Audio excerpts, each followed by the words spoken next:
What is circadian rhythm? അത് നമ്മുടെ bodies inner ക്ലോക്കാണ്. നമ്മൾ ശ്രദ്ധിച്ചിട്ടുണ്ടോ? രാത്രിയാകുമ്പോൾ നമുക്ക് ഉറക്കം വരുന്നു, പകൽ പല സമയങ്ങളിലും നമുക്ക് വിശക്കുന്നു, രാവിലെ സമയത്ത് അതായത് മോർണിംഗ് ബിഫോർ ആഫ്റ്റർനൂൺ ആണ് പലപ്പോഴും നമ്മൾ ആക്റ്റീവായിട്ടിരിക്കാറ്. എന്തുകൊണ്ട് അങ്ങനെ നമുക്കൊരു ബൈ നേച്ചർ അങ്ങനെ വരുന്നു? അതൊരു ഹാബിറ്റാണോ? അല്ല, അത് നമ്മുടെ ബോഡിയുടെ ഒരു ഇൻബിൽറ്റ് ക്ലോക്കിന്റെ പണിയാണ്. ഇതിന്റെ പേരാണ് സർക്കാഡിയൻ റിതം. നമ്മൾ ചുമരിൽ വെക്കുന്ന ക്ലോക്ക് പോലെ തന്നെ നമ്മുടെ ശരീരത്തിനുള്ളിലുള്ള ഈ ക്ലോക്ക് 24 മണിക്കൂറും ടിക് ടിക് തന്നെ വർക്ക് ചെയ്തുകൊണ്ടിരിക്കേണ്ടത്.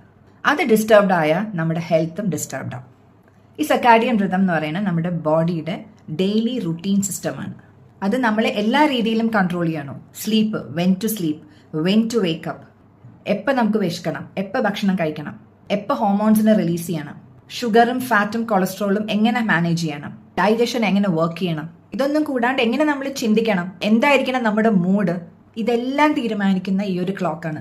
ഇത് നമ്മുടെ ബ്രെയിനിൽ ഇരുന്നിട്ട് അതിനെ കൺട്രോൾ ചെയ്യുന്നത് ലൈറ്റും ഡാർക്ക്നെസ്സും ആണ്. ഈ ലൈറ്റും ഡാർക്ക്നെസ്സും അതിനെ കൺട്രോൾ ചെയ്യും എന്ന് പറയുമ്പോൾ എങ്ങനെയായിരിക്കും? മോർണിംഗിൽ വെളിച്ചം വരുന്ന സമയത്ത് ഇത് ഓൺ മോഡിലേക്ക് പോകും. നമ്മുടെ കണ്ണിൽ കൂടെ വെളിച്ചം അകത്തേക്ക് ചെല്ലുമ്പോൾ ബ്രെയിൻ പറയുന്നു ഓക്കെ വേക്കപ്പ്, സിഗ്നൽ കിട്ടി.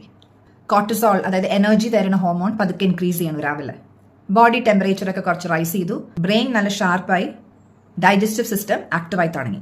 അതുകൊണ്ടിട്ടാണ് morning time is best for exercising, walking, learning, planning, eating breakfast. Afternoon time ആകുമ്പോഴത്തേക്കും അതൊരു വർക്കിംഗ് മോഡിലേക്ക് പോയി. ആ സമയത്താണ് ഡൈജസ്റ്റീവ് സിസ്റ്റം ഏറ്റവും സ്ട്രോങ് ആയിരിക്കുന്നത്. ബോഡിക്ക് ഫുഡിനെ കുറച്ചും കൂടെ ബെറ്റർ ആയിട്ട് ഹാൻഡിൽ ചെയ്യാൻ പറ്റും. മസിൽസ് ഒക്കെ നല്ല ആക്റ്റീവ് ആവും. ബ്ലഡ് ഷുഗറിന്റെ കൺട്രോളും ഒരു നല്ല രീതിയിലായിരിക്കും ആ സമയത്ത് നിൽക്കുന്നത്. അതുകൊണ്ട് ആ സമയമാണ് ഏറ്റവും നല്ലൊരു സമയം, the biggest meal to have. ാണ് നമ്മളെല്ലാവരും ഉച്ചയ്ക്ക് ഊണ് കഴിക്കുന്നത്, അല്ലെങ്കിൽ lunch is a bit heavy അല്ലേ? നോർമൽ ബ്രേക്ക്ഫാസ്റ്റിനും ഡിന്നറിനും വെച്ച് നോക്കുമ്പോൾ ലഞ്ച് കുറച്ച് ഹെവിയാണ്.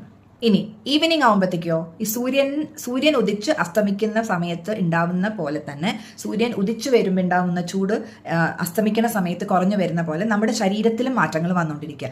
ഈവനിങ് ആകുമ്പോഴത്തേക്കും മെലറ്റോണിൻ സ്റ്റാർട്ടഡ് സ്ലോലി റൈസിങ്. നമ്മുടെ സ്ലീപ്പ് ഹോർമോൺ ആണ്, അത് പതുക്കെ റൈസ് ചെയ്യാൻ തുടങ്ങും. ഡൈജഷനൊക്കെ കുറച്ച് വീക്കാവും, ബോഡി ഒരു റെസ്റ്റ് മോഡിലേക്ക് വരികയാണ്. ഹെവി ആയിട്ടുള്ള മീല്, ലേറ്റ് ആയിട്ടുള്ള snacking, late night screen time, ഇതെല്ലാം ഈ ക്ലോക്കിനെ കൺഫ്യൂസ് ചെയ്യും. നൈറ്റ് ആകുമ്പോഴത്തേക്കും എന്താണ് ബോഡിയുടെ അവസ്ഥ? ഈ ക്ലോക്കാണല്ലോ എല്ലാം കൺട്രോൾ ചെയ്യണേ. അപ്പൊ ശരിക്കും ഈ ക്ലോക്ക് ബോഡിക്ക് കൊടുത്തേക്കുന്ന ഡ്യൂട്ടീസ് നൈറ്റിൽ എന്താണെന്ന് വെച്ച് കഴിഞ്ഞാൽ റിപ്പയറിംഗ് മോഡാണ്. ലിവർ ഡീടോക്സിഫിക്കേഷൻ നടക്കണം, സെൽ റിപ്പയർസ് നടക്കണം, ഫാറ്റ് ബേണിംഗ് അത് കുറേ നല്ലോണം കൂടിക്കൊണ്ടിരിക്കുന്ന സമയമാണത്. ഇമ്മ്യൂണിറ്റി ഇംപ്രൂവ് ചെയ്യണം, ബ്രെയിൻ വേസ്റ്റിനെയൊക്കെ ക്ലീൻ ചെയ്ത് കളയണം, ഹോർമോൺ ബാലൻസ് ചെയ്യണം. ഇതെല്ലാം സംഭവിക്കണം എപ്പോഴാന്ന് വെച്ചാൽ നമ്മൾ കൃത്യസമയത്ത് കിടന്നുറങ്ങുമ്പോഴും കൃത്യമായി ഇരുട്ടത്ത് കിടന്നുറങ്ങുമ്പോഴുമാണ് ഇതൊക്കെ സംഭവിക്കുന്നത്.